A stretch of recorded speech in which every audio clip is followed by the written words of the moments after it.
that we do take heed and take notice and challenge you on it. I think that's fair. And your response is a fair one too, so thank you for that. Right, we'll move on to the next set of questions, which is around the Met's use of technology, particularly around automatic facial recognition. Charles.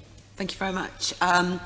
Yes, so in response to various questions that have been submitted by MPs in Parliament, who are also concerned about automated facial recognition, the government answers a lot of those questions by saying that the deployment is an operational decision for the police, which is a shame because they're asking questions that are factual questions, the kinds we put in as mayoral questions. So we do get answers to those factual questions here, which is good.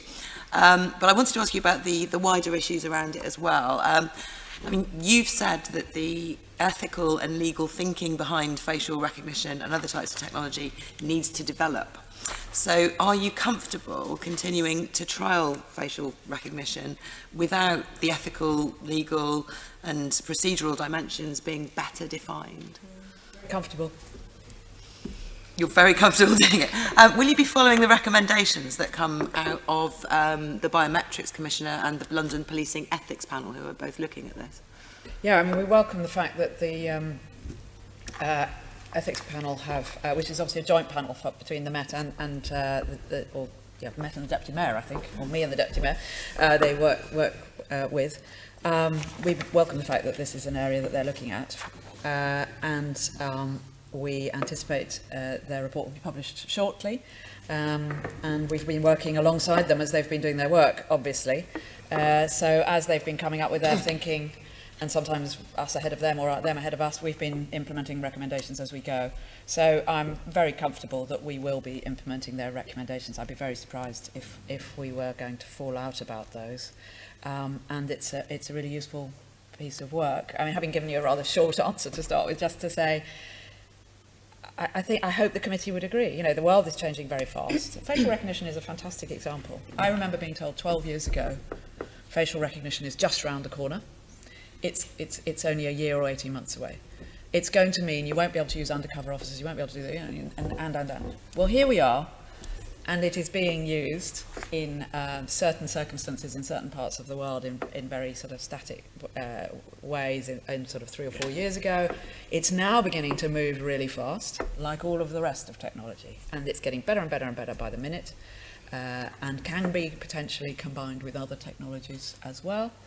And private sector, good actors, bad actors, and police services will want to use this technology potentially. And my comment at HASC is that a really useful function for the Home Office, for example, is to make sure that the government and are engaging in thorough debates with the public about the balance between privacy and security in the light of changing technologies. And that needs to be done dynamically and quite quickly. But we believe that the public would expect that if there's a technology that we can use lawfully, which we can, this is one, is available, which we are trialling with massive safeguards, which we are, and all sorts of governance and checks, that the notion that that technology might be used in limited circumstances to find, as was recently done in the Stratford trial that you know about, to identify us against a small list of wanted offenders for serious violence. I think the public would expect us to be thinking about how we can use that technology, seeing whether it actually is effective and efficient for us. And that's exactly what we are doing.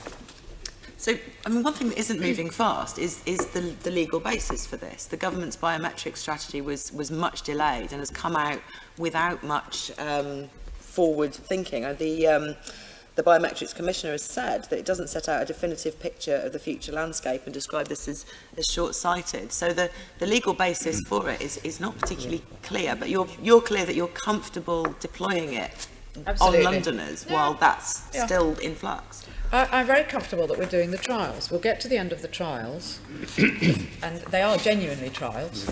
And And we're doing a full evaluation after that with independent people, academics, to see whether how they've worked and whether it's a useful way of doing things, whether it's operationally effective and efficient and.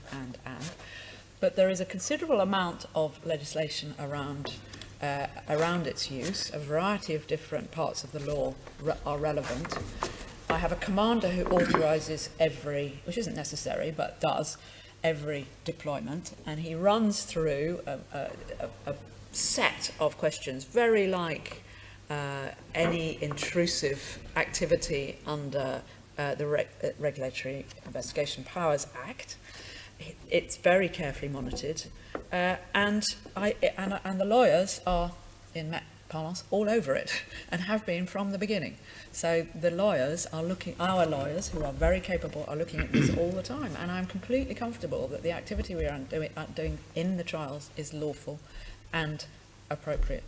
I'm delighted that the Home Office have recently announced that they are going to have a sort of advisory and oversight board, because it's not just the Met, it's other police services in the country, and I'm delighted that possibly in the future there will be greater clarity about the roles of the various commissioners, all of whom we have been speaking to, all of whom have an interest in this, and I'm delighted that that people are debating the subject, and it's very important in a liberal democracy that people are debating the subject.